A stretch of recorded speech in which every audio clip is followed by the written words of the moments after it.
नमस्कार। आज हम बात करने जा रहे हैं एलआईसी एजेंट के लिए जो महत्वपूर्ण जानकारियां होती हैं उनको संभाल कर कैसे रखा जाए। यानी कि मोबाइल में आप उसे रिकॉर्ड करके रखना चाहेंगे तो उसके लिए आप किस तरीके से फॉर्मेट तैयार करेंगे। ठीक है। एलआईसी में आप एक एजेंट हैं तो आप कस्टमर को पॉलिसी बेचेंगे और जब भी आप पॉलिसी देंगे कस्टमर को तो उससे संबंधित जो भी डॉक्यूमेंट्स होता है तो आप वो डॉक्यूमेंट्स लेंगे।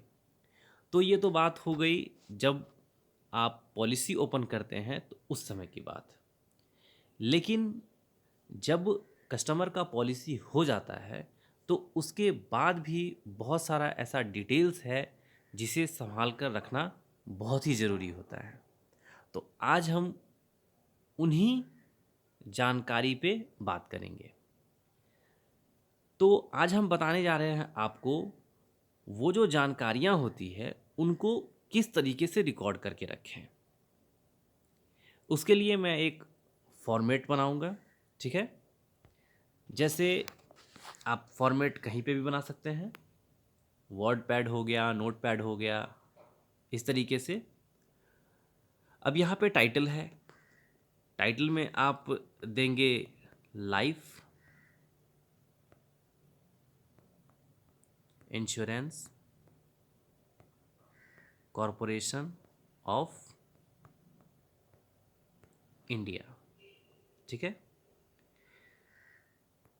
उसके बाद बात आती है एजेंट की। क्योंकि एलआईसी में आप एजेंट हैं तो आपका नाम ये बहुत ही महत्वपूर्ण है। उसके बाद आपका एजेंसी कोड, फिर उसके बाद आपका मोबाइल नंबर, जिससे कि कस्टमर या फिर कोई भी व्यक्ति जिसे जानकारी हो कि आप एक एलआईसी एजेंट हैं तो वो आपको कांटेक्ट कर सके। तो जैसे कि मैं अपने बारे में ही बता देता हूँ। जैसे मैं अपना नाम लिखता हूँ, रमन कुमार। अब मेरा एजेंसी कोड 123456 कुछ भी हो सकता है। उसके बाद मेरा नंबर 12345678 9। तो ये मेरा मोबाइल नंबर हो गया। अब इस मोबाइल नंबर से कोई भी कस्टमर हो या कोई भी व्यक्ति हो जिसे एलआईसी पॉलिसी की ज़रूरत हो वो मुझे कांटेक्ट कर सकता है। तो ये चीज़ बहुत ही मेन है, नाम और नंबर। और उसके साथ में आप एजेंट हैं तो एजेंसी कोड का भी होना ज़रूरी है। ठीक है। अब बात करेंगे, आप एलआईसी में एक एजेंट हैं तो ऑब्वियस सी बात है किसी डेवलपमेंट ऑफिसर के अंदर में ही आप काम कर रहे होंगे। अब जिस भी शाखा में आप एजेंट हैं या जिस भी ब्रांच में आप एजेंट हैं उस ब्रांच का आप एड्रेस नोट करेंगे। ठीक है। जो एलआईसी का ऑफिस होगा या ब्रांच होगा आप उसको पूरा कंप्लीट डिटेल एड्रेस आप अपने डेवलपमेंट ऑफिसर से भी पूछ सकते हैं या फिर जो भी विजिटिंग कार्ड उनके पास होगा तो उनमें उसमें मेंशन रहता है। ठीक है। तो वो पूरा कंप्लीट एड्रेस आप उसमें डालेंगे। अब बात करते हैं कस्टमर से संबंधित। अब कस्टमर से रिलेटेड कौन कौन सा डिटेल्स आपको नोट करना होगा। तो सबसे पहले कस्टमर का नेम, हमने नेम डाल दिया। नेम के बाद पॉलिसी कब से स्टार्ट हो रही है, यानी कि आपने कस्टमर को कन्विंस किया, उसे प्लान बताया। प्लान बताने के बाद उसे अच्छा लगा, वो समझ गए जो हाँ इस तरीके से पॉलिसी है, इसका ये बेनिफिट्स है। ठीक है। तो वो मान गए पॉलिसी लेने के लिए। तो जैसे ही उनकी पॉलिसी स्टार्ट होगी, मतलब ऑन पेपर, तो वो डेट मेंशन होगा, यानी कि डेट ऑफ कमेंसमेंट, यानी कि कब से पॉलिसी स्टार्ट हो रही है। फिर उसके बाद जैसे ही पॉलिसी हो जाएगी तो उन्हें एक मिलेगा प्रपोज़ल नंबर। क्या मिलेगा? Proposal number. तो वो भी आपको टाइप कर लेना है, क्योंकि ये सारा डिटेल्स जो है कस्टमर के मोबाइल पे भी जाता है और आपके नंबर पे भी ये डिटेल्स आ जाएगा जैसे ही पॉलिसी ओपन हो जाएगा। फिर पॉलिसी नंबर, कस्टमर का जो पॉलिसी नंबर होगा वो पॉलिसी नंबर नोट करना है। अब जब आप ओपनिंग कर रहे थे तो Aadhaar card, PAN card, date of birth, माता का नाम, पिता का नाम, ये सब जानकारियाँ तो आप ऑब्वियस सी बात है ले ही चुके होंगे। लेकिन जो जो मेन है, ठीक है ना, पॉलिसी हो जाने के बाद जो जो मेन है जानकारी, मैं उसी पे डिस्कस कर रहा हूँ। उसके बाद बात करते हैं डेट ऑफ बर्थ की।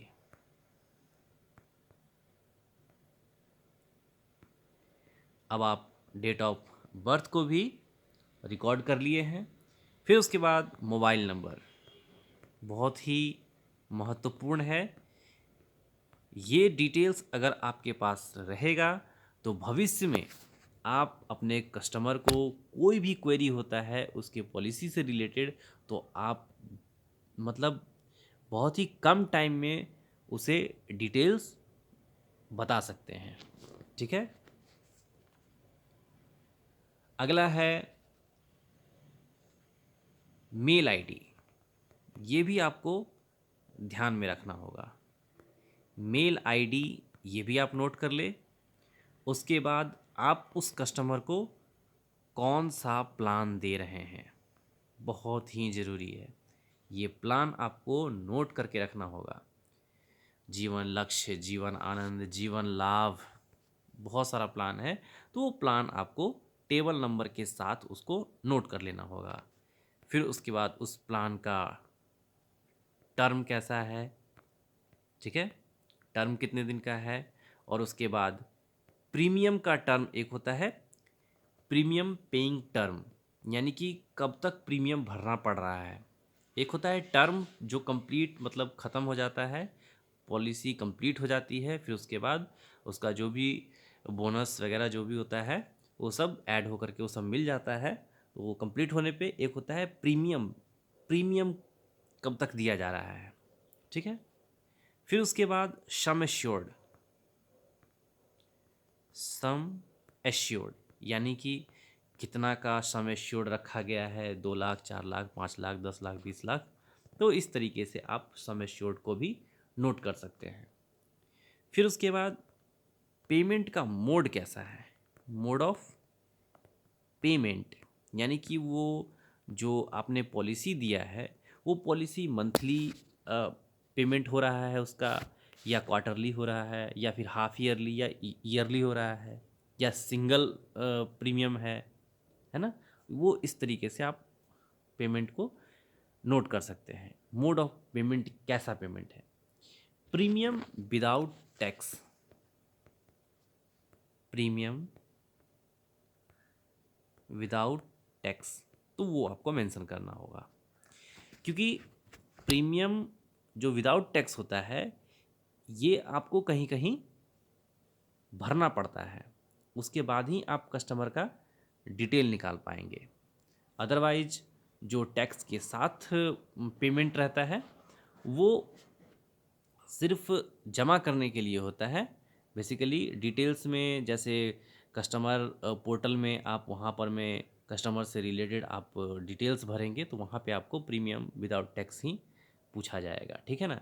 या फिर जब आप पे करेंगे तो भी आपको प्रीमियम विदाउट टैक्स ही वहाँ पे डालना होता है और वो ऑटोमेटिक टैक्स के साथ फिर वो शो करेगा आपको, फिर उसके बाद आपको पे करना होगा।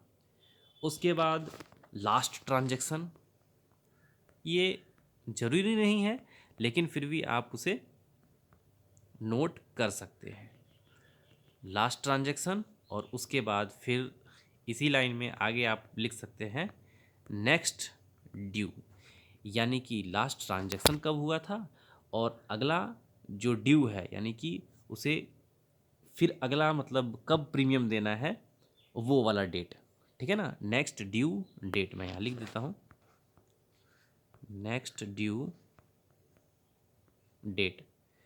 तो इस तरीके से आप फॉर्मेट तैयार करके अपने पास रख सकते हैं।